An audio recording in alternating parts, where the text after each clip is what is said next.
All right, moving on to approval of the minutes. I'll entertain a motion to dispose of our October 18th minutes. I have a question, Yes, sir. correction.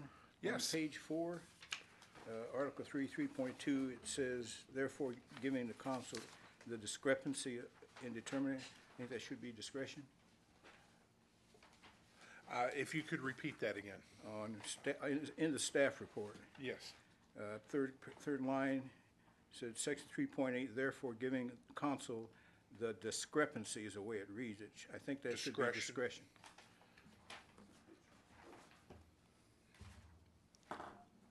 On page 4, it should be on the back here. There's a middle, in the middle, it's section CA.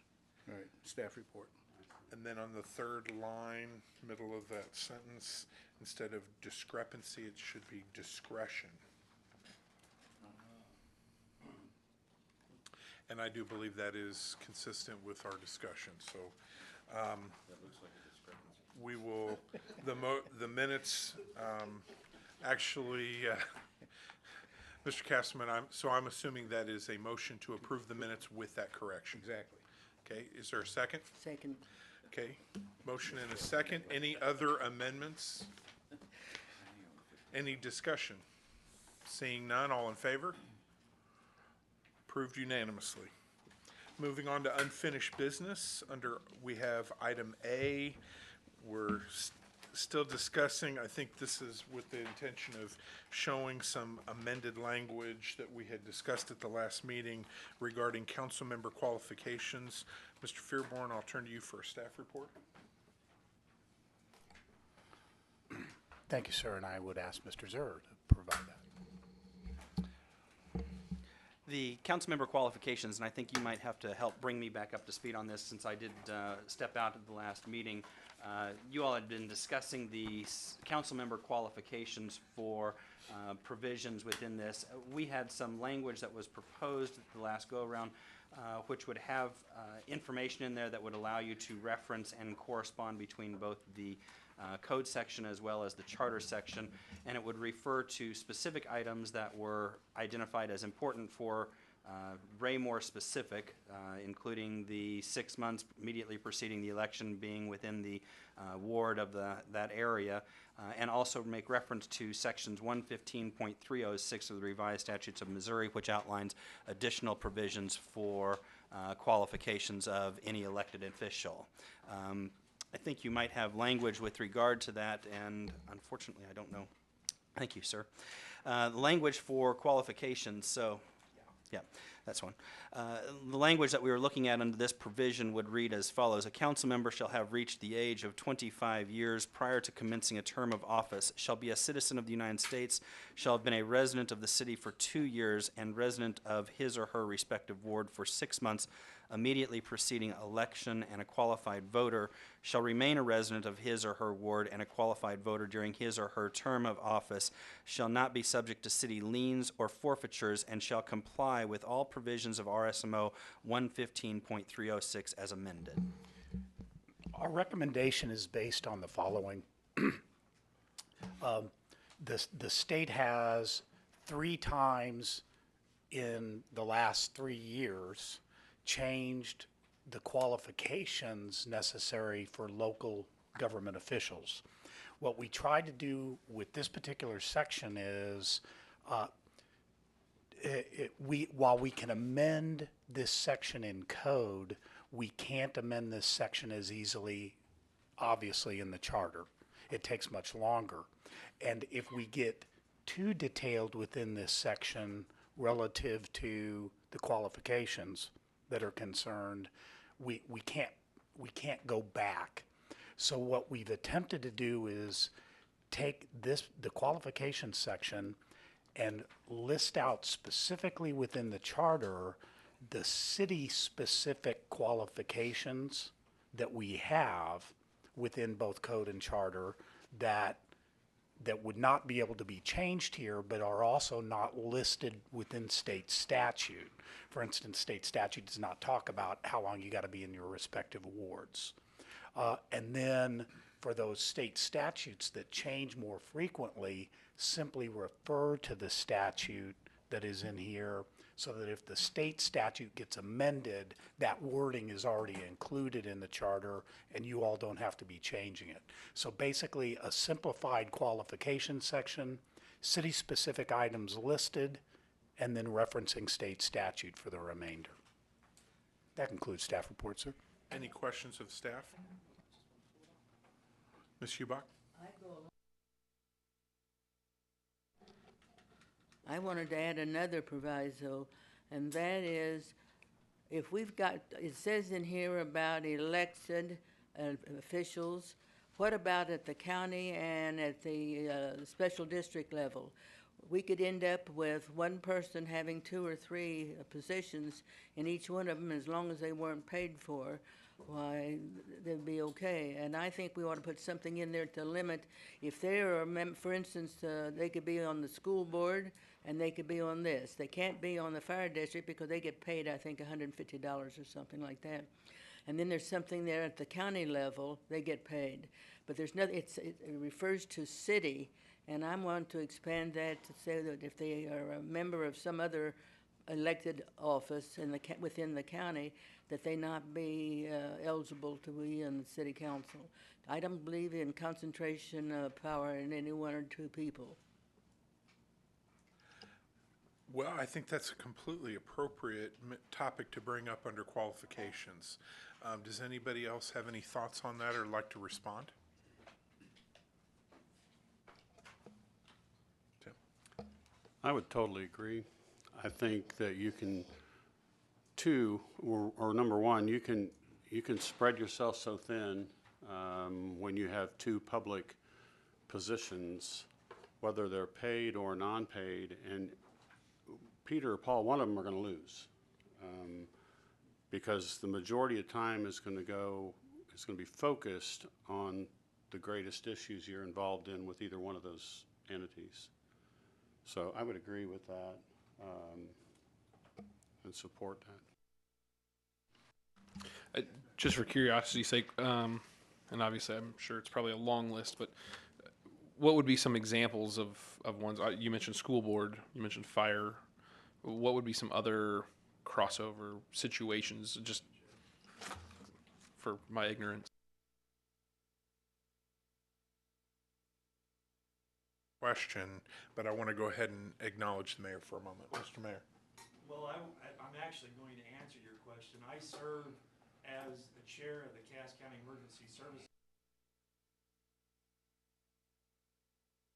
Oh, I don't have, and I do, within Cass County. And so that's a monthly meeting. And while we were setting up the radio systems, there was a lot more heavy lifting going on with that. Now that it's in place, it's merely maintaining it and maintaining 911 and overseeing the sales tax that supports that infrastructure and supports 911. And we have monthly meetings. And then I work as the chair, as I do as mayor. I'm also the supervisor for the 911 director. And we have conversations from time to time. And while I'm not the treasurer, I'm also a co-signee on the checks. And so once in a while, if the treasurer's not available, she'll bring the checks to me and I'll sign them. And I don't think it's an overburden on me to do that. It probably takes up anywhere between 6 to 8 hours of my time a month. And so I think you have to be really careful about prohibiting that, because then you do take away some qualified individuals who know that situation and can act appropriately in both areas. I just wanted to provide that as an example to you. I think probably the most pressing example that I can think of is a situation with a Raymore City Councilman just about a year and a half ago, and that was Councilman Ryan Westcote out of Ward 2. He ran for the county auditor position as an elected position, prevailed, was sworn in January 1 of 2015. He stepped down primarily because the county rules prevent him from holding that office and holding another elected office. So it was kind of the inverse. It wasn't a problem at the city level, but it was a problem at the county level. I can attest because I'm a merit hire at the county, so I'm actually staff, so I'm not an elected official there. But the complications in regard to being an elected official at that level the demand is pretty severe and different. You know, I mean, without getting too much into my own employment, I get to go sit at my desk and crunch numbers. That's my job. I don't have to be directly accountable to the public because that's what the elected official does. But in many instances, Mr. Westcoat has been pulled to even travel regarding a national organization.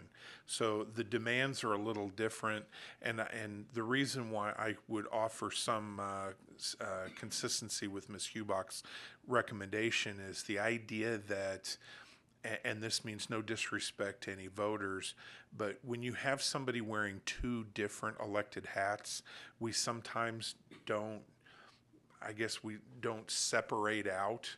It kind of blurs together and you don't know what hat they have on. And it's nice to know that you just have one. It does spread the wealth a little bit, in my opinion, to allow other people the opportunity to be elected, although I guess you both run the race. But at the same time, I can tell you that Mr. Westcoat's obligations to the county are so demanding that he's even acknowledged he could not be up here on Monday nights as a council member. I think, so I see some consistency there. Ms. Hubach, if you would indulge me, because I think this is a very good point. While it is covered under this section for old business, it's a new topic under that section. I would recommend that we get a version or a copy of the county language for how that's spelled out in the county policy manual, and allow us to look at how that, have staff present that to us as a possibility to include, and present that at the next meeting. Would that be acceptable, Ms. Yes, Hubach? a concern that I'd have really has to do with the school district, because the school district and Raymore Peculiar and the city of Raymore sometimes are at loggerheads over policy on decisions that have to be made. And if we had a person that was serving on both of them, then there would be a conflict of interest as far as I was concerned. I wasn't thinking in terms of what the mayor was doing, but I was thinking more in terms of the city of Raymore and the Raymore Peculiar School District. Because Okay. there are conflicts, very often there are. And to split that hair, the issue that I mentioned with Mr. Westcoat, it is a compensated elected position with the auditor's office. And maybe one of the things we need to look at is there a difference between a compensated elected official and one that is not? Normally, my rationale would be if you're compensated, it's because of the severe amount of time that it takes versus a volunteer position. Maybe that's up for discussion. Mr. Burke? I was just gonna say that with school boards and city boundaries, they're so, like, I think Ray-Pac maybe has 6 or 7 different cities within its boundaries, and I wish there were less sometimes, but, because it's very complicated. But I think if we were to preclude our citizens from being on, that wanted to do both, it might not allow us to get representation that we would want as far as our community, since we are one of the largest communities that attend the school district. I don't know, that's something to think about.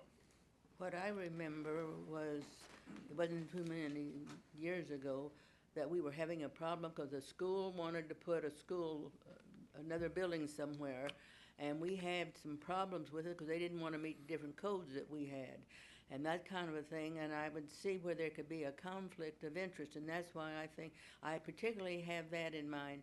Now, when you talk about the fire district, they're compensated. They get like $150 a month. So that is a little bit different from when the school board, because they're not compensated. So, but I just know that in the past, we had some problems with the school board and not wanting to meet codes and different things that the city demanded of them. And so to me, there was a definite conflict, and I wanted to get rid of any conflicts of interest, if at all possible. Mr. Stidham? I was just gonna clarify, try to clarify, Mayor, your other positions, are they elected or are they appointed? I'm sorry, which, The other positions you were referring to? that I hold, the Cass County Emergency Services Board is a 4-year term elected by the Okay. people of Cass County. Okay. There are 3 commissioners in the north and 3 commissioners in the south, and I'm the at-large candidate. So I run for the county. The other 3 commissioners are divided by the same property boundaries as the county commissioners, 1 north, 1 south, and 1 at-large. Thank you. One thing I would also suggest, if we look at this language next week and actually get a chance to look at it ahead of time, remember, we're looking at council qualifications, and that we will later get to mayor qualifications. Now, obviously, there may be some similar overlapping discussion there, but I would like to at least throw that out when we look at the language. And so if the staff would pull together the sample language from the county as some guidance for us at the next meeting. And we'll actually be able to provide you that. State statute also prohibits 2 elected paid positions. All right, thank you, Ms. Hubach. Let's move on to 4B, our temporary displacement of residency, and I'll turn that over to staff. Happy to comment with regard to temporary displacement of residency following. We're moving on to item B under old business, unfinished business. It's dealing with the temporary displacement of residency. So this is kind of a recap of what we talked about last week, or last meeting, Ms. Hubach. Go ahead. Ms. Sure. So your section B is Article 3, Section 3.2, temporary displacement of residency following redistricting. I understand this had some discussion last week after I walked out and gone to the Planning and Zoning Commission. From a staff's perspective, we've looked at this and believe that you're going to find this come up again under Section 9, Article 9, 9.4, which will have references in there on city council wards. We think it might be appropriate to include references if you're going to address the temporary displacement or qualifications when you come time for discussions under section 9.4 of the charter.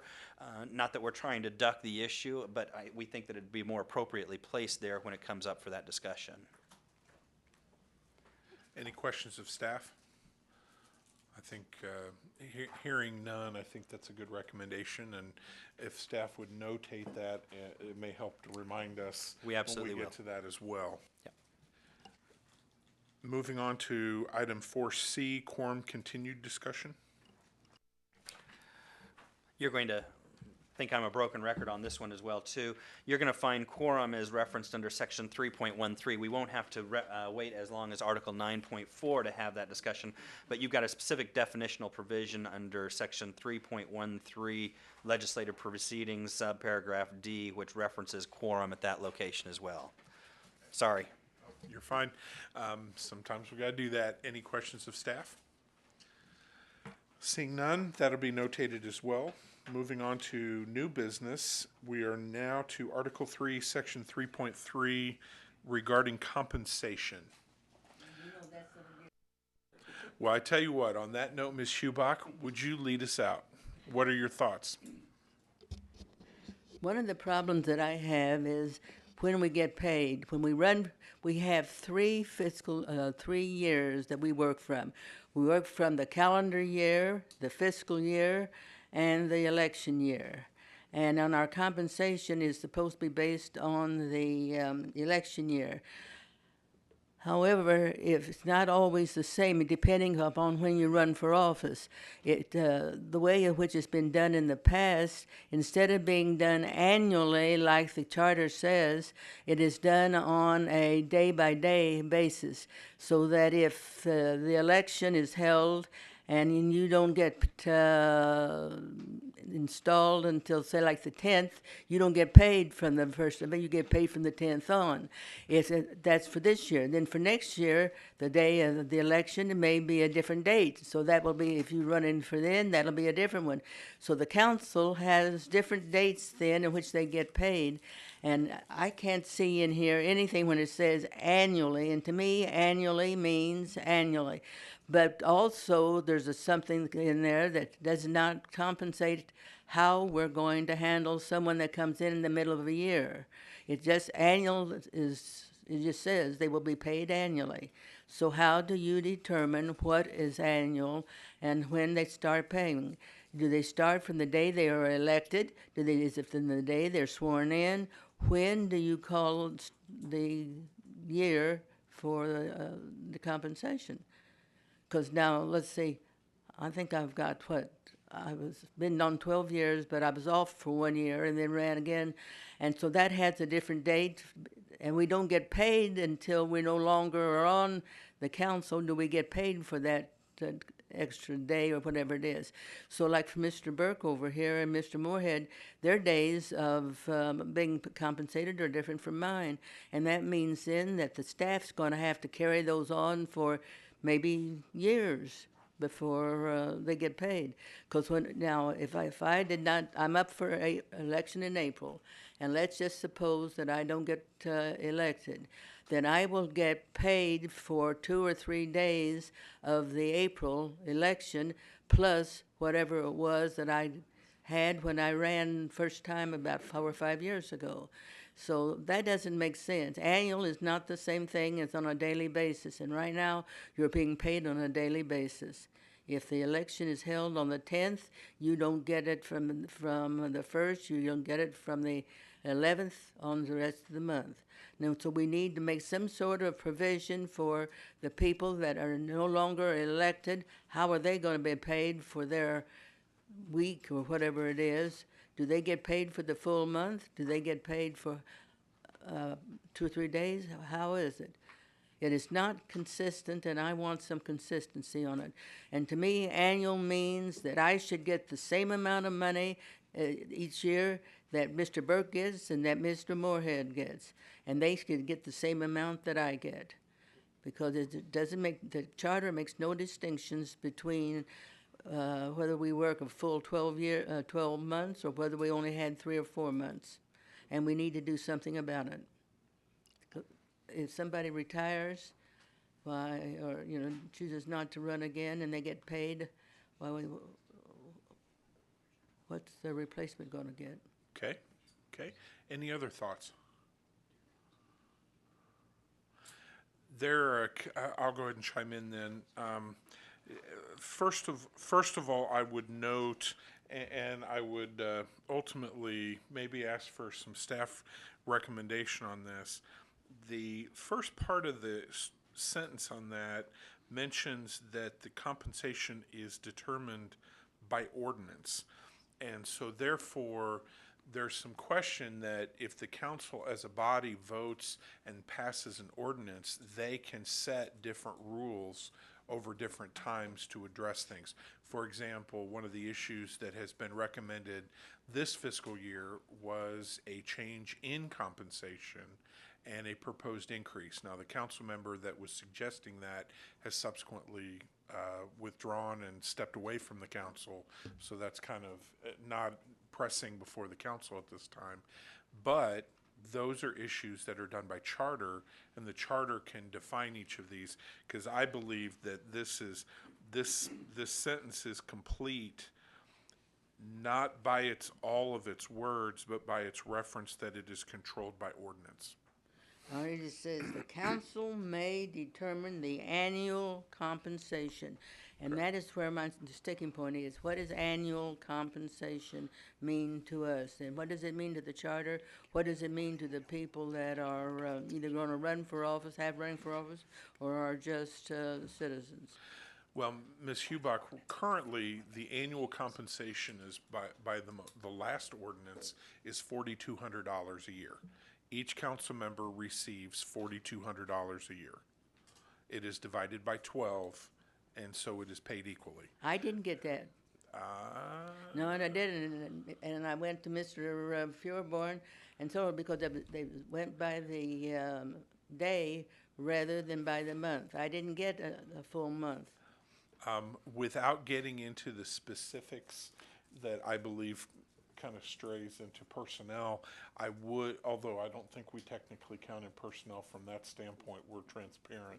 Would staff like to comment just for clarification briefly on that? Very briefly, what we do is, and the simplest way to do it is to say somebody doesn't get reelected. And so a new person comes in, we prorate the month of April. If the person is being sworn in on the 10th, the new person is paid from the 10th through the end of the month of April by days, and the outgoing council member is paid through the 10th of April when their service ends. In other words, generally accepted accounting principles, we don't pay somebody who's not working. And we pay them by the days. It is only in the month that that occurs. Now, in a situation like that, the council member has actually been paid on the front end for the end of the month of the April, and then if they're not reelected, they're paid for the beginning of the month of April, so the annual compensation over the period of time works out. If it is, and another confusing point is that the council is actually, by ordinance, by the last ordinance, while we calculate the annual amount, the generated amount to get to the annual amount is how much the council is going to be paid by month, not actually annually. Because, as you pointed out, Commissioner, because the amount is set by ordinance, possibly the simplest solution to this is to simply remove the word annual. And that's something for discussion. I mean, I look at it and see a couple of different factors that go both ways. Because of the way that it is currently prorated, you are paid for 12 full months.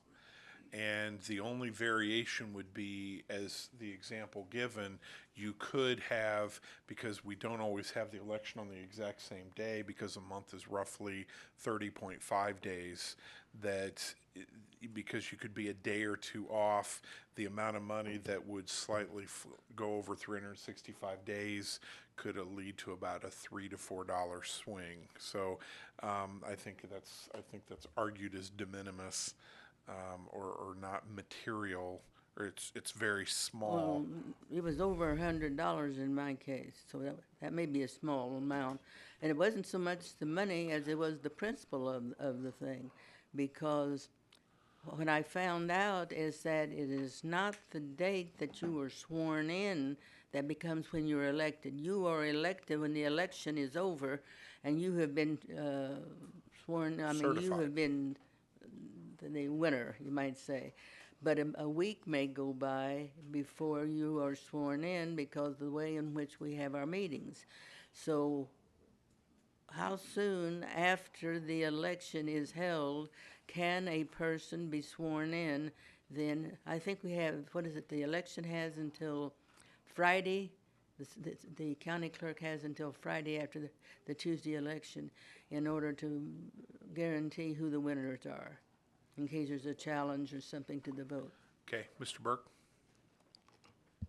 First, I was going to say that my accountant, my wife, would say that this is a hobby and not a job, so I shouldn't mince at the money. But I started thinking about the actual work that you do.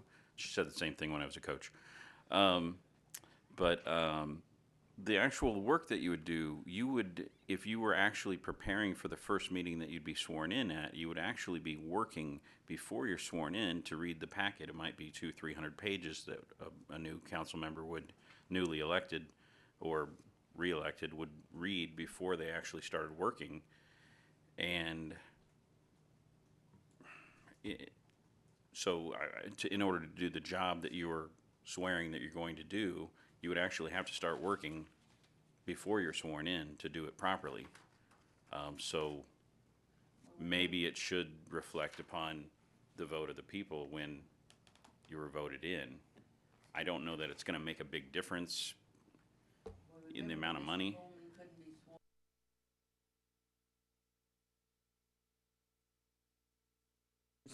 Thank you. He was gone, and so he wasn't sworn in for 2 weeks after everybody else was.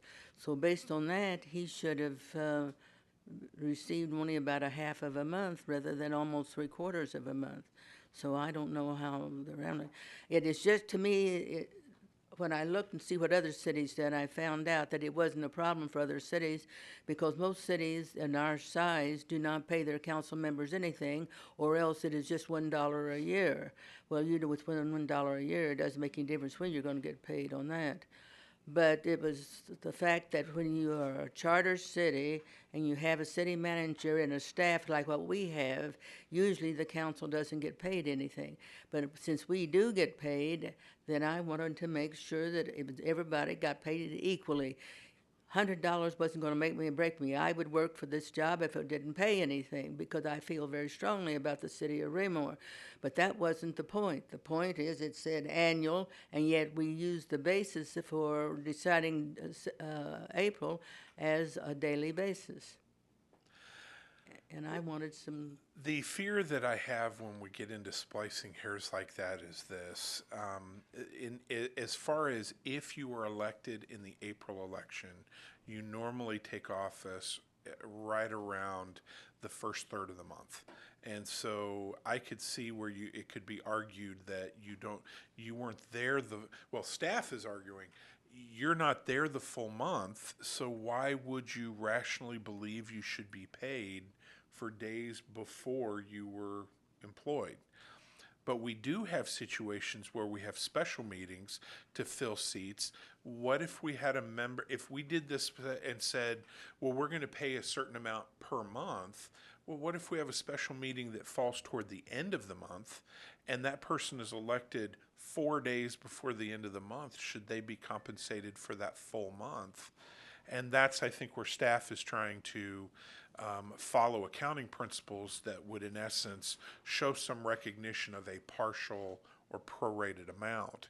I'm not sure what Ms. Hubach, and this is an open discussion, I'm not sure what the logic would be. Do you have a response for getting paid for days you weren't on the council? I spend a lot of time, so it's hard for me to judge my work ethic with anybody else's because I spend almost something every day on the council, working with the city of Raymore, either talking to constituents or preparing an ordinance or something like that.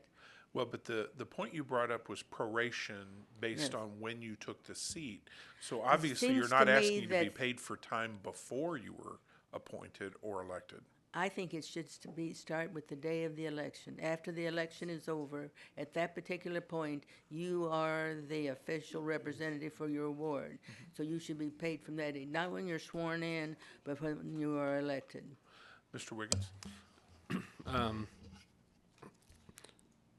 Hypothetical. So you're elected on Tuesday the 5th, and you're not sworn in until Monday the 15th or whatever the corresponding days would be.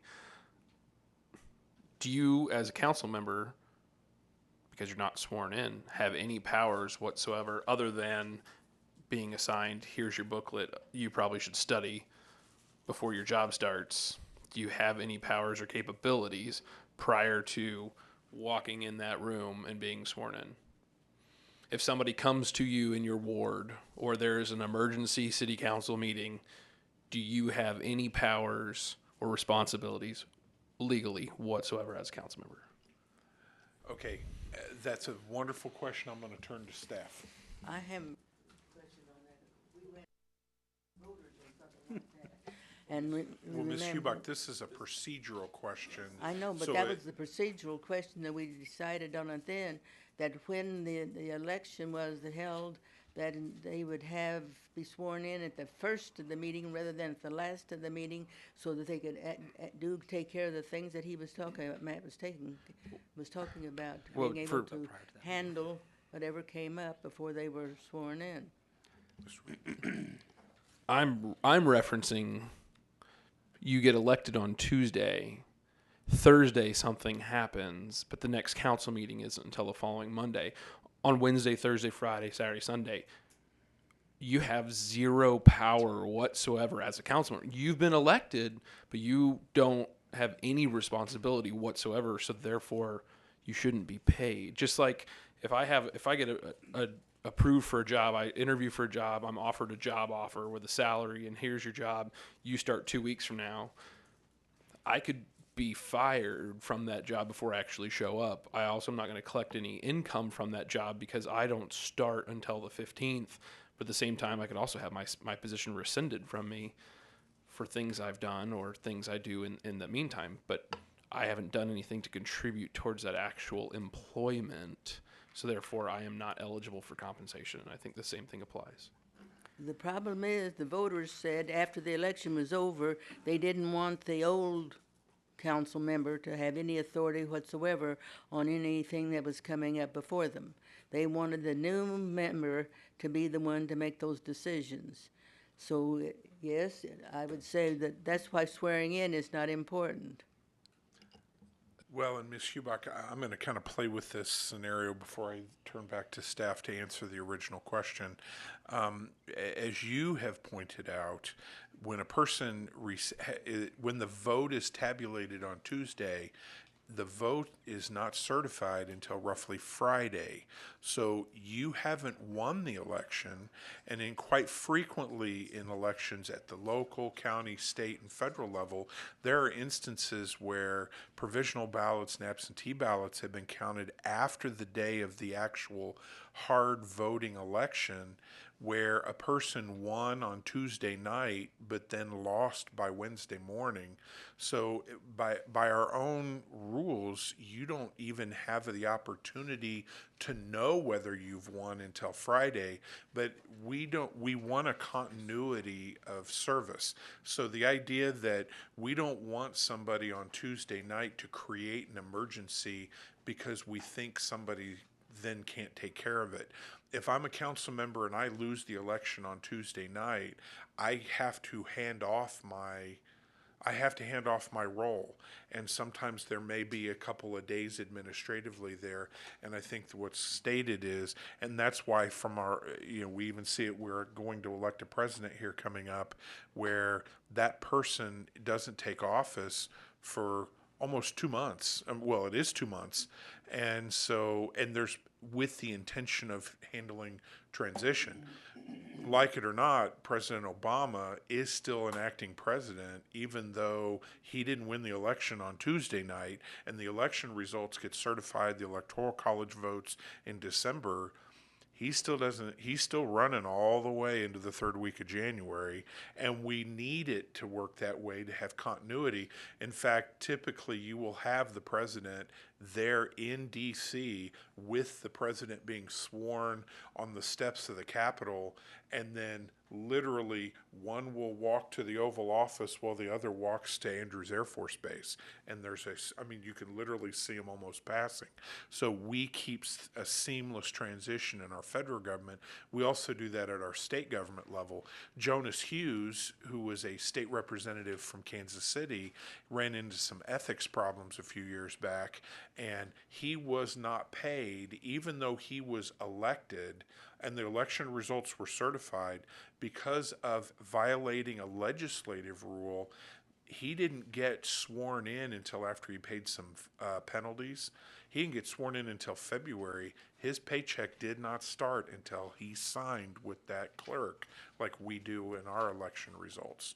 So even though he won the election, the rules prevent him, because in essence, if he's not able to step forward and officially be a voice and act, he doesn't get paid. Should we not have the same process? I think, Mr. Wiggins, I'm not trying to put words in your mouth. I believe that was what you were stating with your point. Any other thoughts? Ms. Hubach, I want you to always keep talking, but I'd love to hear comments from other people. Absolutely. But I also want to make sure other people get to chime in on this. Anyone else have any thoughts on this?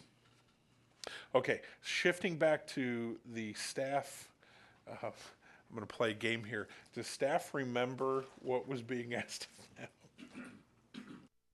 With regard to this particular section, I think are you going back to last week or the last time you all met?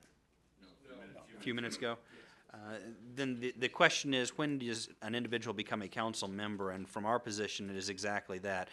In fact, the former council member will be there to certify the election results at the council meeting where the new council member is sworn in. So you have a very similar transition that occurs at a council level. The council member's duties who lost the election continue until such time as he has made the final, or he or she have made the final vote for approval of the election results, declaring the election results.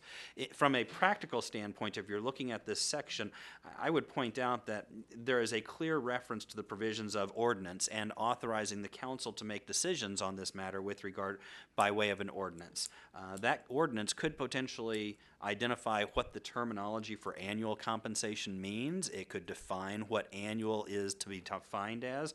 It could talk specifically about what happens when a council member has lost an election and a new council member comes in. So from the standpoint of a charter issue, the charter is simply authorizing the council to, by ordinance, make those necessary adjustments or changes or to address it. If annual is the issue, you could consider the prospect of removing the term annual from the charter, or you could simply view it as the ordinance could define what annual is. What that is Mr. doing, Buck. and you're doing exactly what I'm asking for then, an ordinance that spells it out, exactly what we're going to do. That's all I'm asking for. Okay, so procedurally, what I'm sensing is you would like the word annual to be removed, which would therefore drop the language of that and the interpretation of that down to the ordinance level. Yes. Okay, any discussion on that? Mr. Burke? I approve of that. Any other topics regarding compensation? I know that there's some other things to be inferred from this section, both expressed and inferred. One aspect of this is when it commences, that it should not commence at the point when, so let's say we are the council this year, we give ourselves a pay raise. You may not receive that pay raise until you have gone through another election, which in practice allows the voters to determine whether you should receive that pay raise. Mr. Chair? Yes, In keeping with your previous way of doing things, do you want to have the vote on whether to remove the word annual, or do you want the entire section addressed and then combine all of those into one vote? I'm going to make a subsequent, I'm going to bring up a subsequent issue that I believe could affect the overall definition, so at this point I don't want to make that change. Do any of you have a problem with that it goes into effect after a subsequent election? Mr. Wiggins? Actually, I was just turning my mic off.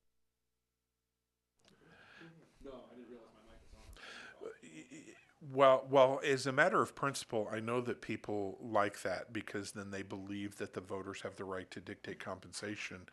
But the interesting thing is when that occurs, that means roughly one half of the council the subsequent year will be compensated disproportionately to the previous council. And so the question could become, do all members receive it after the next election, regardless if you are up for election or not? And that leads me to a suggested proposal. This is a bias issue for me because this issue has been brought up 3 times in the last 5 years. First of all, our council has not had a pay increase in over 14 years at all. And in fact, the city of Belton this year just increased the mayor and council pay to where, while they are within 1,000 people of us, they are paid double what this council is. And while I'm not advocating for a pay raise, the one thing that has come up in our discussions that I think is worthy of at least a little bit of discussion is the idea of what is compensation?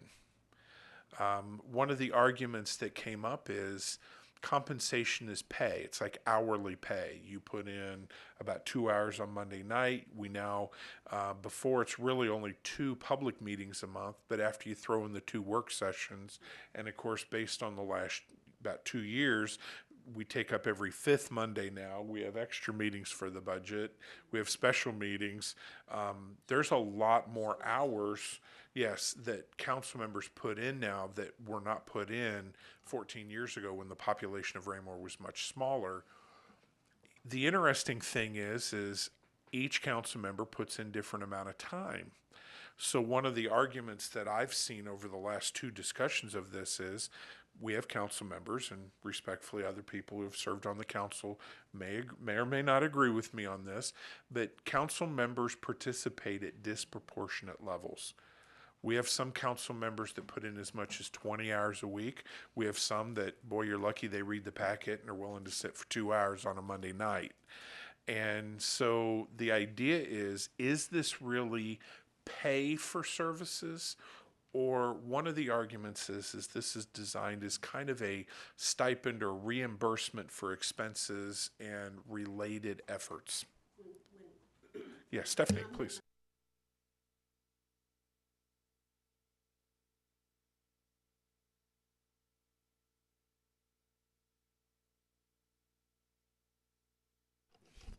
Respectfully, she did not want to be on the mic on that. But that, and that's, but to respectfully on the mic summarize the point, there have been different times where the work efforts have made some council members feel that they were basically paid roughly $1 an hour just because the amount of commitment. We would work until, we would have meetings until 1 o'clock in the morning, you know.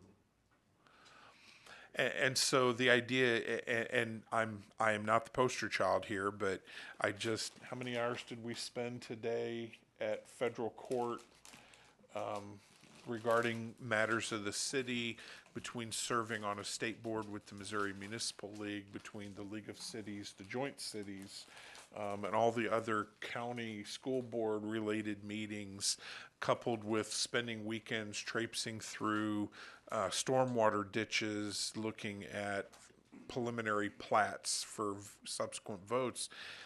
You can put a lot of time and effort into this, and we also have more expenses. For example, Wi-Fi, internet, cell phones, that even 14 years ago, most people just had most had dial-up in the home, and we had flip phones that didn't have the internet on them. I mean, so do we want to even define what compensation is?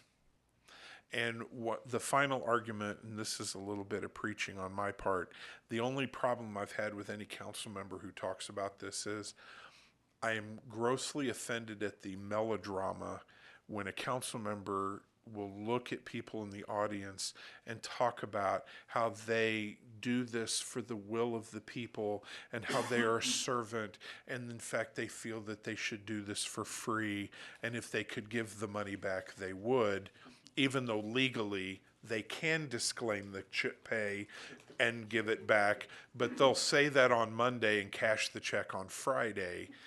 So I find that ridiculously hypocritical. But the point is if you wish to do this for free, you should be allowed to. But if you have expenses, you should be allowed to recoup those expenses.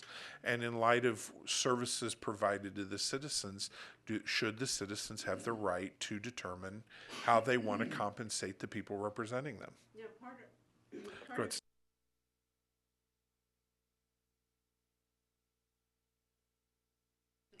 This last year, that actually was discussed because there was, I believe, a change in our health care plan where actually the council voted to remove council being offered health care because our inclusion had an effect on what was being offered to staff. In addition, no council members were utilizing it. Mr. Burke.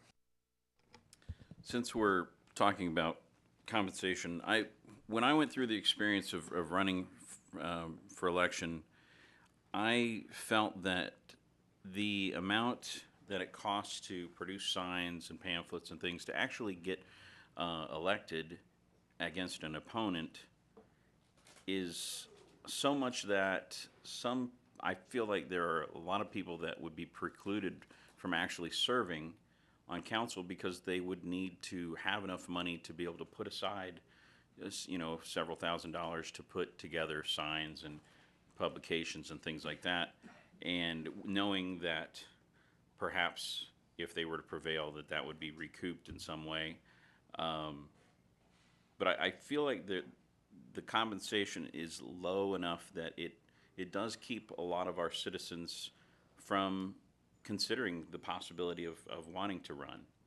And I don't always feel that that's a great situation, because you definitely would have to have it. I mean, you just can't run for election if you don't spend the money on signs and things like that.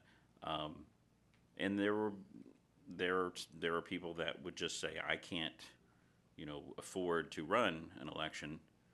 And I feel like sometimes it keeps people from being able to participate. I don't know. Mr. Wiggins?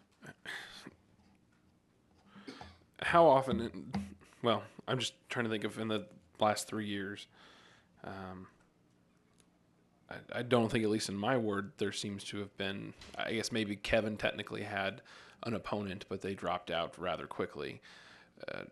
How often are positions contested? Or is it more often than not that you are going to have an opponent that you're racing against, or are we still kind of at that size of a city where it's kind of like, man, we really, you know, not enough people run for positions, which is why potentially we have some people that hold seats for a long time, or, you know, so in some instances you might not spend a dime other than your application fee, because you have nobody running against you, so it doesn't cost you anything. And then kind of on the flip side of, you know, if let's say hypothetically just it was a $10,000 a year, you know, council position, then are you getting some people that we probably don't want to be a public servant, that are doing it for the money, that are going to do no good for our city. And I don't mean to discredit any time spent, and obviously we're not talking about actual dollars, but, you know, at what point do we get to a level where it's people are running for it for the paycheck, with not giving two cares to the improvement and the care of the city? What we've gone from, excuse me, Ms. what Schubach? we've gone from a citizen government to a paid professional government. And if that's what we want, why, that's what we're gonna get. And so are we wanting the good old days of Thomas Jefferson and John Adams, where they did it for the love of country, or are we wanting to do it today, where they want to see how much money they can give for the constituents? Well, now be careful, Ms. Schubach. This is one of the few times I will take exception. Mr. Washington and Mr. Jefferson financially exploited the United States and became millionaires back in the 1700s. All of them were wickedly compensated and in many instances received huge land grabs as a result of it. I respect your principle of what you're saying, but in that limited instance, oh no, they financially were decimating the United States compared to what people are paid today. I will say that the citizens in Raymore, they pay the compensation, and I think we need to talk about, is this an expense reimbursement, or as you say, a professional fee? Is it payroll? And I think that has a different context, but it's $350 for council members with taxes withheld, so it's roughly $300. I can tell you over the last 5 years, I normally spend between 120 and 160 of raw expenses out of that 300. So I'm not paid by the hour. I mean, I wouldn't even get $1 an hour, and I'm not upset about it. I guess I get upset about people being upset about it, because you get a couple of scenarios here. Are you really, by asking for a $10 a year raise per month, is that really fleecing America at that point? The other thing is, when we look at this kind of compensation, if we don't pay anybody, who are the people who can arbitrarily donate the $120 to $160 a month? It's typically going to be people who are affluent or wealthy. You're not going to find a lot of younger working people, because they don't have the discretionary income. So then you get a type of council member. Or if you pay them at least something to cover expenses, you're more democratic in the sense that now people who are a little younger and working may have that little extra financial ability to cover those expenses. That's socialism, isn't it? As long as you're 25. Well, I'm not sure I'm not sure that, I'll respect you enough to say I'm not sure that I can disagree or agree. Mr. Burke. As I think about this in terms, and we're going to get to the mayor's qualifications and compensation as well, but I really don't think that it would be feasibly possible for a non-retired person to be mayor of Raymore. I don't know how they would be able to fulfill their duties if they had a regular full-time job. I would like to maybe hear from somebody that actually has the experience, though. One of the things that I'm kind of leading up to, and I'm being a little subjective and critical of council members and how we discuss this, because every time we discuss it, people are all claim that, well, if I vote in a pay increase, everyone in the community will vote me out of office. Respectfully, I would challenge the last 3 times we've had this discussion, not one person in Raymore ever approached me and said, yeah, that $8 you were going to receive was the tipping point. I really am grossly offended and believe you're now a Washington insider. And took exception to it. And in fact, the few comments I do hear is, you mean you guys haven't had a raise in 14 years? What the hell is your problem? Because of course you deserve more compensation. Now, with that being said, here's my proposal. I believe that the 8 council members on the dais are too subjective and too afraid of public opinion, and I believe we should remove them from the ability to answer this question, because I don't believe that the 8 can be trusted for themselves to do the right thing for themselves. So here is going to be my suggestion. I believe the council increase should be connected to the amount that staff receives as an increase. So if the staff is given a 2% cost of living adjustment, that same cost of living adjustment should be given to the council, and that should be determined by the voters through any charter amendment. And I'm positing for discussion for you guys, I think the voters should decide. And if it was done this way as a mandatory, it's just kicks in. If the staff gets 1%, council gets 1%. And what that does is it removes the discussion from the council having to entertain this stupid argument every year. And the citizens can say, just make it automatic. Then you don't have to worry about people on this election year, you get 350 and you get 360, and then constantly doing these weird stair steps. It's just whatever the staff is increased every year, and then you don't have to worry about 14 years going by without a raise. Thoughts? Keeps the accounting easy too. Does that Ms. meet the Schubach. legal requirement that you can't increase your salary? Is it because we can't increase our salary, or is it because the people can't increase our salary? How do you answer that legal question? Well, legally, our charter allows us through ordinance for the council to increase its own compensation. And the voters may do so as well. So this actually makes it automatic. The voters, if they can either implement it and then it goes into effect and it just adjusts each year, or the voters can always come back and change it. But I believe we should remove the council, because the council, in the 5 years I've been on it, have not behaved like adults and talked about it to the degree I trust them, including myself. So let's make the voters decide.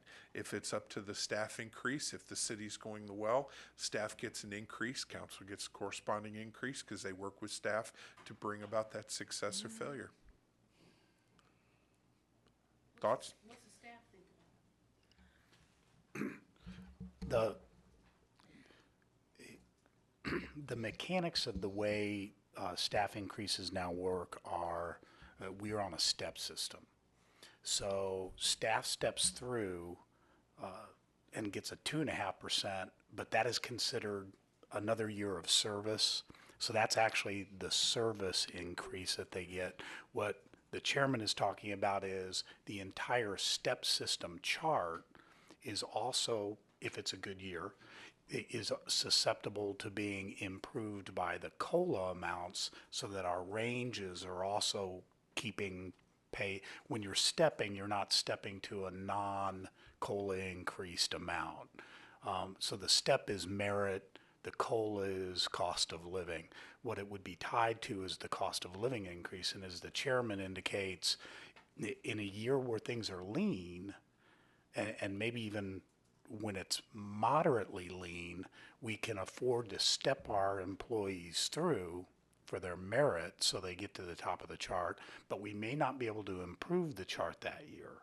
So our first goal is always to step them through and then look at the COLA increase, and that's a pretty black and white item. When I'm looking at it, I look at June to June, Rocky Mountain region, and it's pretty straightforward for the CPI. Based on the existing $350 a month, we will typically be seeing roughly a $5 a month increase, $4 after taxes. For 8 council members, especially in light of the fact that this council made, because of staff, but this council saw through bond refunds and tax decreases to the citizens since I've been on the council, we have returned back to the citizens over $1,000 per person in this city. I don't think anybody's going to complain about $4. Mr. Stidham. First of all, I have no issues with the $350 or $450 or whatever it goes to. My question is, if you are to get the same increase that staff gets, is that first a fair amount, like you were just defining the $6 or whatever it is? And 2, does that make you look more like a paid employee with a staff increase, or a stipend that is trying to be I think at some point the council needs to step up and make their call. And I don't think that there's any, when the law is decided on reasonable and prudent decisions being made by people, I don't think there's a person out there that would look at an increase with any of you as a negative at this level. I think we want to just really be careful on how we structure this, if it's going to be a 2% increase with staff, because it will look and it will be perceived as a pay increase, employee type. Well, and that's I think, to kind of dovetail with Mr. Fearburn's remarks, because I think those are very good. If we tie the increase to merit, then that is very subjective. That's where we think we're doing good, give us more. And that is, I would agree, that could have some concern tied to it. But when it's more of an inflationary increase, that's less tied to individual performance, and it's more of just the economy says things cost more, there needs to be extra money put in there to cover those costs. And that's less subjective. But would that be enough, really? That we've had, and Ms. Hubach, I would disagree with you. Mr. Berlin, and I have it back in volumes of files. Mr. Berlin did a compensation breakdown of all the comparable communities here in the metropolitan area, and every single city of our size and nature, they all get compensated. No one works for just $1. And in fact, Mr. Fearborn, are you aware of any city where a council of 20,000 of this size, and I'm going metropolitan, not statewide, but are you aware in the metro, anybody works for $1? No, and none of the council-approved survey cities work for free. Right, and Belton is 700. They went they went all the way up to 700 per month per council member. That was a little more subjective. They did take a little more of a hit in the community to explain why, because they couldn't draw a direct correlation. It just seemed like it was arbitrarily, hey, we just are, you like Academy and Texas Roadhouse, we get more money.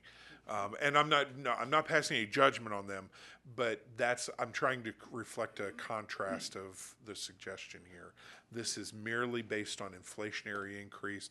Yes, it's going to look like sometimes that's a real small pay raise, but at least 10 years from now, 14 years ago, what was $350 worth, and now what's $350 worth? And I think it's one of the suggestions by a previous council member was we should have a $100 increase. Well, my remark was that's about $8 a month for 14 years, right? So basically, if the council would have just been given that $8 all along, we'd be at $100 more 10 years later. Mr. Burke? Since I looked it up, went to the CPI inflation calculator, because I love that site. I use it all the time. It's just fun. Gives me perspective on things. But I put in $4,200 in 2002. If I did the math correctly, that would be 14 years. Sometimes I do. You guys know I sometimes mess with my math. But it said it would be around $5,600 at this point with inflation. We're certainly not going to advocate for those years of increase, but I do like the suggestion to tie it to the cost of living, because people will not vote an increase in such a small council in a small community, whereas when you have a larger group of policymakers, they do so many things, it's very easy for that to be obfuscated. But here, I think people really do feel like that it's very obvious if the group was going to try to gouge the community, or even to come back and go the other way and say we're doing this as charity work. I don't know that we want policies to be made based on charity work. But I think there is something good there, because it's not something with the inflation. It's not something we have any control over, and certainly there would have been years that there would have been no increase. Certainly 2007, and for a good 3 or 4 years, I'm sure there wouldn't have been any increase. And perhaps if we set it in there correctly, it might be a decrease. How would you handle this? Because it says that we cannot increase our salary during our current term of office. So you have the citizens to come up with a COLA, and they said everybody's on the council's entitled to 2% or 1%, if it figures out to $10. So how are you going to get past that thing that? There are national standards that determine that, or a regional standard that can be used. But the key there, Ms. Schubach, is the council, in essence, never makes the determination of their own raise. So it should always go into effect every year, regardless who it is. And every council member, therefore, always is paid the same. But what I'm saying is, we are raising our own salaries, because we have to write the ordinance that when it goes into effect. And that's my proposal. Let's remove that as an element of the ordinance, and that we put in the charter that the citizens want the compensation to be increased and reviewed and increased annually for cost of living. We'll have to get some specific language on that. And Mr. Fairborn, I knew you wanted to add something. So basically the entire section would change to something to the effect of the council compensation shall be determined by the following formula. Yes. Got it. Just for staff's future work. That would remove, yes, Mr. Ackland. I'm just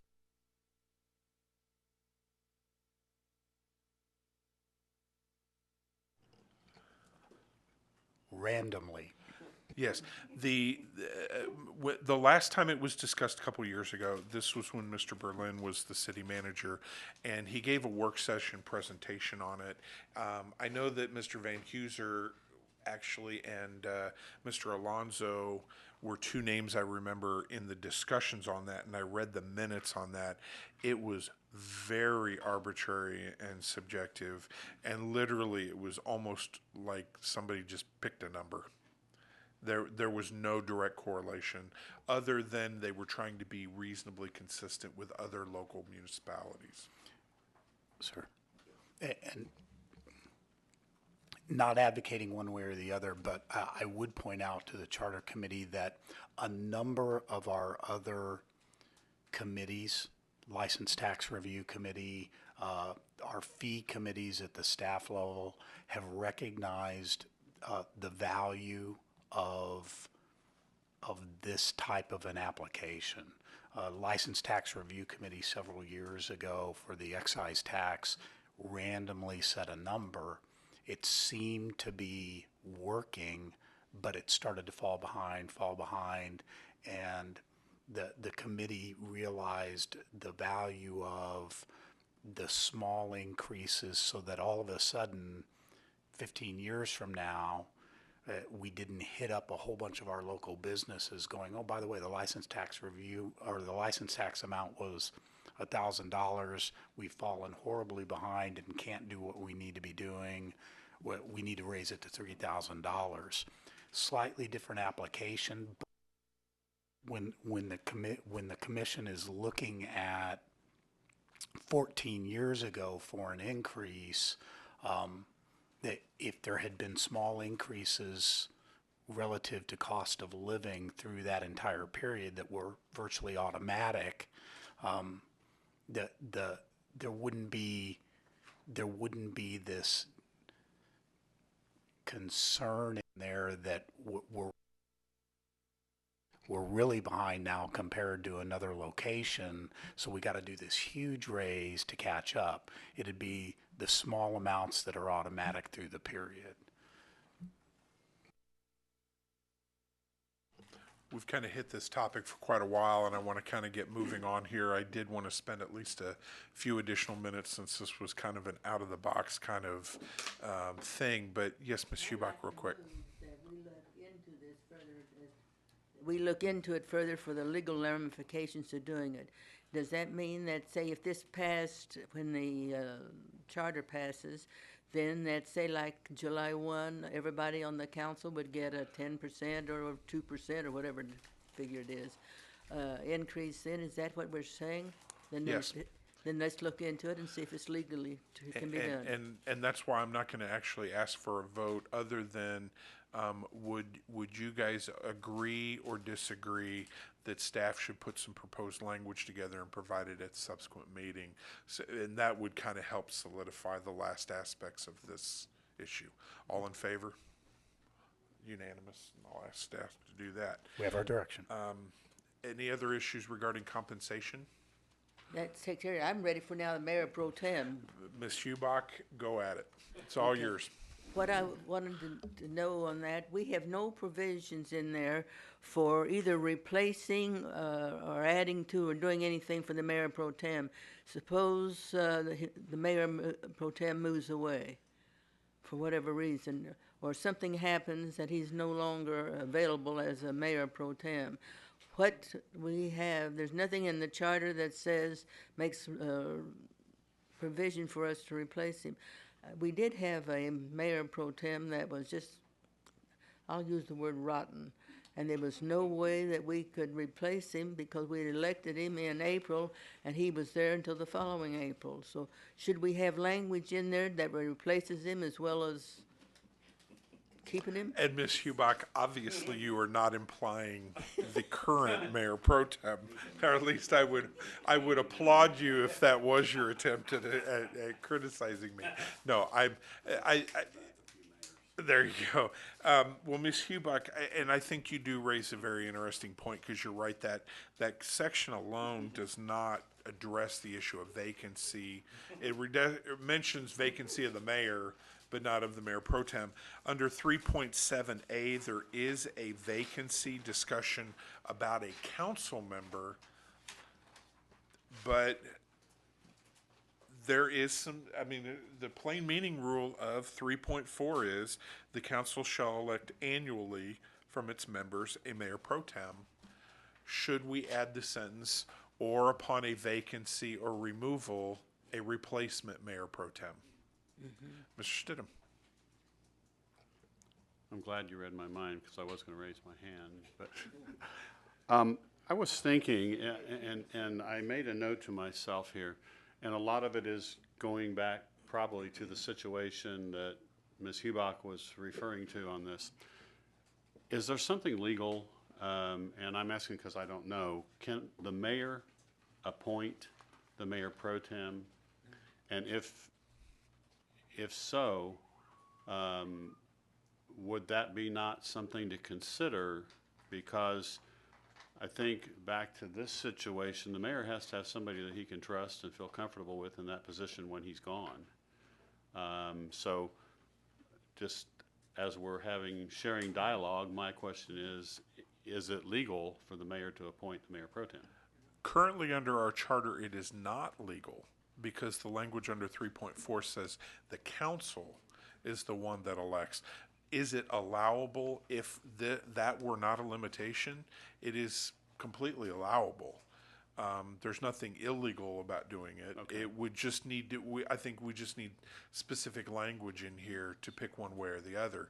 But let's open this up for a very brief portion of conversation, because I think it brings up a very interesting issue about power and authority of the mayor and authority of the council to check the mayor.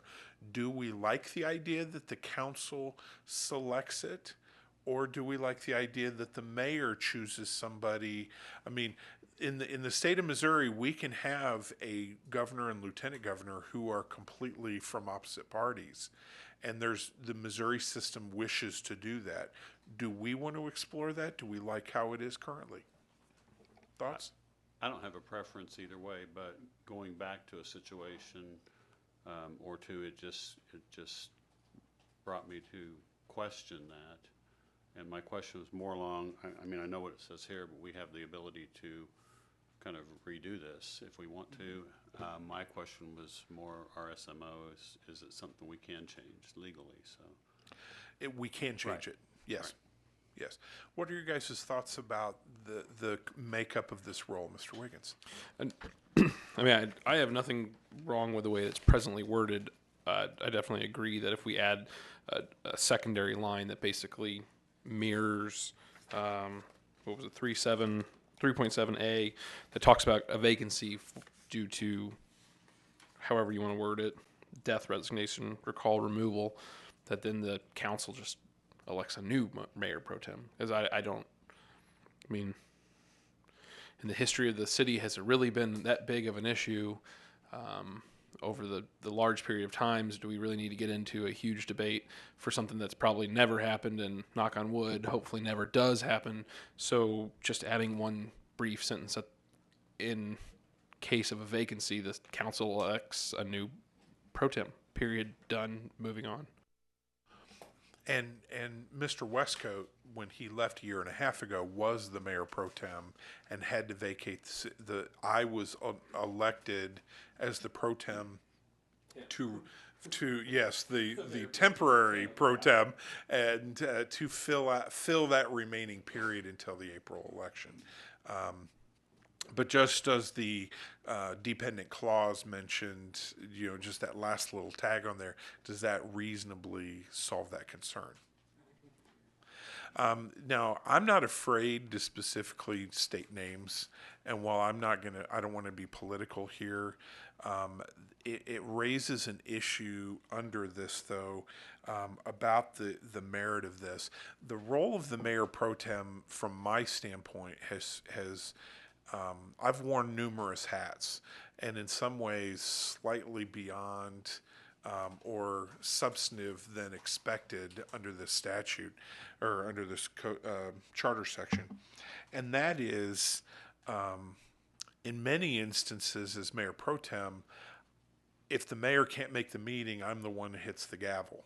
But remember, I have no veto authority. So so basically I don't get, or I don't break a tie. So there are some limitations there. So in essence, I'm a council member who just reads the agenda. In essence, I just keep the base meeting moving. I've done some ribbon cuttings. I've gone to political functions where I've stood on behalf of the mayor. Coolest thing in the world was the scout. When a young man reaches the Eagle Scout level, I've been able to speak at those proceedings. Mr. Burke has too, but that is one of the coolest things in the world. But I also wish to point out, and I'll be very delicate in how I bring this up, we've had issues with mayors where a mayor may be present in the room but maybe needs assistance in completing the tasks and duties at hand. And I have been asked to fill a supportive role with that mayor, and in essence, almost kind of a little bit like an advisor or somebody who can make sure continuity goes on. So we've had different roles here, but then we had a previous issue that I remember where a mayor went, and I'm going to botch the facts, so I'll keep it as generic as possible, but there was a personal matter that pulled this mayor out of town, and the mayor pro tem, in presiding a meeting, exercised what they believed was valid authority. And the question becomes, was that authority identified in this section? And the argument was it wasn't defined. And because if this person steps into shall assume the powers and duties of the mayor, appointment to commissions and boards is one of those roles. And the argument then became, of course, was the mayor, it says during the absence or disability of the mayor, or if a vacancy occurs. We don't need to rehash that argument of it, but I do wish to point out, theoretically, I have had an instance in previous meetings where I had a vacancy on a board, and I'm sitting up at the dais, and it dawned on me, I helped set the agenda. I could have just picked somebody. Now, I think hopefully some people would at least smile at me and say, and Mr. Moorhead, you remember what happened the last time that happened. So obviously, as a love of history, I wouldn't do that. But can a mayor pro tem do that? And that gets back to should the mayor have some ability to participate in the selection of a mayor pro tem just for that fact? Because that way, if they are absent or disabled, or if a vacancy occurs, they believe some continuity continues. What are your thoughts? Ms. Hubach? As you know, I was on the council at I'm going about this. My concern is we have not properly identified what is an absence. What was an absence 14 years ago would be very clear. But now with cell phones and with iPods and all of these other things, a mayor is never really out of town in the same way that a city manager is never really out of town, in that they're always available. You can dial them, whatever it is. I don't know all the terminology. But what defines an absence? The case that we were talking about, the mayor pro tem at that time said that if the mayor went to his job in Kansas City, he was out of town, and that the mayor pro tem had the right during that absence to appoint whoever he wanted to a board. And he tried to do it, and there was a lot of problems there on the council at that time. So it has happened, and it can happen again. You never know when it is. So we're trying to protect against the unknown, but it is something that has happened, and it was very contentious, and it really kind of tore the town apart. It really did. Mr. Burke? This is a question. I believe there's somewhere that it talks about a verified or a noticed absence for council members. I'm pretty sure we have talked about this, where you're supposed to, if you know you're going to be absent, even if it's an hour before the meeting, there is a procedure we're supposed to follow to let the mayor know that we're absent. I don't know if it's probably not in the charter anywhere. It's probably just a tradition. But wouldn't the same type of situation, if we were to say an absence that was notified to the city manager by the mayor, then the mayor pro tem would be in charge. So it would be a situation where they have said, hey, I'm not going to make this meeting. This person, a notification procedure would be in place. Would that help? Not really, because they use. Thank you. They used the fact that the mayor said he was going to be out of town, and would they do certain duties while he was gone? And they used that to say he was absent, and they gave them the right. And I know one of the duties, he was to attend an MML meeting, and the mayor pro tem was going to be in Kansas at that time, so I attended it on behalf of the mayor then. So that there's ways that they got around it, but it was an ugly time for the city of Raymore, and it really was, and we don't want that again. And so part of it is we have to be sure who we're putting in as mayor pro tem, and I don't think it should be the mayor making that decision. I think the council should decide who they want to recommend him. And then if we don't like, if our choice turns out to be bad, then we need to have the right to remove him. But we need to have the right to decide who's going to represent us. Because in almost every single case, the mayor pro tem has become acting mayor. Mr. Fairborn, I noticed under our agenda, under new business, there was the reference in the title definition of absence. Does staff have any comments to initiate on this discussion?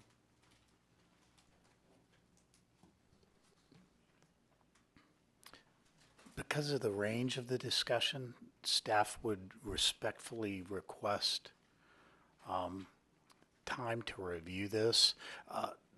We do, if I could, that this also, the discussion of the Charter Commission will also impact city code directly on this particular item, because it's also referenced, the mayor pro tem is also referenced in city code. But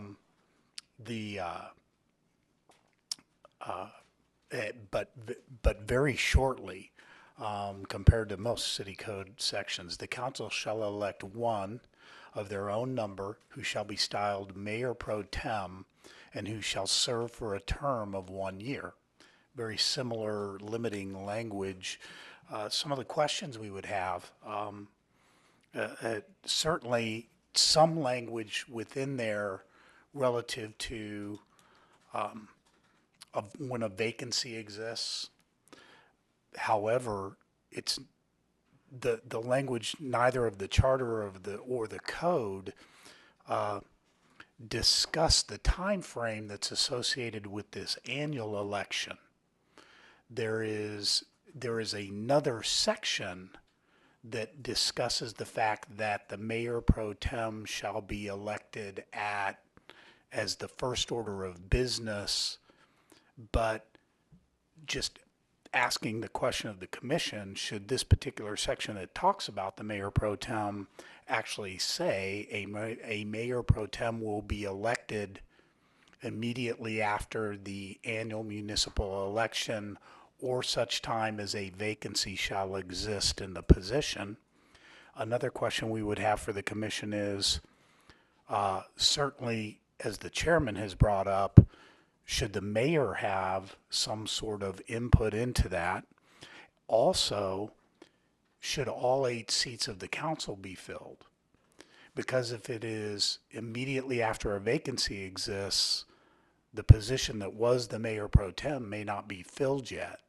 And so do all 8 seats have to be voting on the mayor pro tem? Just questions to throw to the commission for your. Mr. Castman? This sounds like one of the things we bumped into before, that we constantly encountered this, but we were cautious about making decisions that actually the council actually held the authority to make it up for themselves. We weren't wanting to direct the council to do this. There may be an issue in council bylaws that would better control that as to when they should do it. It's really not a general requirement, because until you determine absence and disability, that may be just situational. And this is a broad piece of language here that better reviewed by the council itself, rather than put it in charter language. You know, it's kind of like, not to go too far, to go back to the park board, we were talking about what do we do when the chairman and the vice chairman is not available? Who runs a meeting? Well, we rely on Robert's Rules of Order. Well, if the city council relied on that, then Jeannie would run the council meeting, because it goes to the recording secretary according to Robert's Rules of Order. And we're still fighting that on the park board. Who's our third man at bat, so to speak? So we're leaving that to the park board to decide that. Kind of a designated survivor issue. But, no, and that's a very good point. So, and I'm kind of gleaning from what you're saying is that that particular topic should maybe fall at the code level for each council to kind of dictate, instead of setting it as high and as firm as the charter itself. Very good point. Very good point. I'm going to make in some. Yes, Mr. Ackland, absolutely.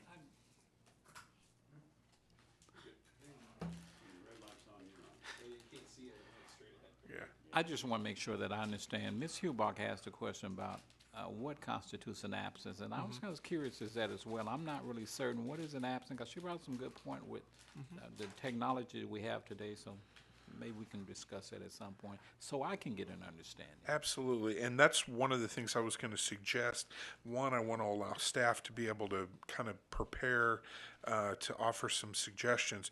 I'm looking at section 3.7, and to me, that covers vacancies and forfeiture, which kind of addresses times when a person is not in office. And to me, this seems an appropriate area to add a subsection to offer an explanation of what constitutes an absence. At least that seems to me more organic to do it that way. One, because I think it applies to those, it's similar to those other instances in there. And two, just for the sake of what we're doing, it would give us another meeting before we could kind of put together some thoughts on this. I agree. I think absence is an issue that is very nebulous, and, you know, no different than when we were talking about some of the residency issues. Absence can mean a lot of different things. I can step out, you know, we have a council member who sometimes will step outside before we start an executive session and will smoke a cigarette. Completely appropriate, but he'll take a couple of minutes. Well, he was here for the regular meeting. He intends to attend the special meeting, but for a very brief time, he technically is not in the room. Does that constitute an absence? And I think we need to talk about are you absent if you're incapacitated, so you have no ability to participate? Because, you know, we can Skype, we have a camera over there. I mean, you know, I think there's a lot of instances where you may not be the corporal being in the room, but you can definitely have input and a presence and participate digitally. So I think this brings up a very good point, Ms. Hubach and Mr. Ackland, I think. But what would you think if we possibly discuss that as a possible addition to section 3.7 and allow some discussion at that phase? Well, we have two previous sections, but I think we're getting past some of the ones that are bogging us down a little bit here, unless administrative policy matters is a hot topic for any of you. So with that, I just technically I'd like to show a vote. So do you guys agree that we discuss absences in 3.7? All in favor, raise your hands. Okay. And so staff will offer some guidance to them to prepare for that. We are at 7:30. I want to be somewhat faithful on time tonight. So we will not address the issue of Article 4 or go deeper into Article 3. Under point 6 on the agenda of other, does anyone have any thoughts related to any topics we've had tonight you would like to comment on? Seeing none, public comments, we lost our public. Yeah. So I'll entertain a motion to adjourn. All right, we have a motion, second, all in favor? All right, we are adjourned.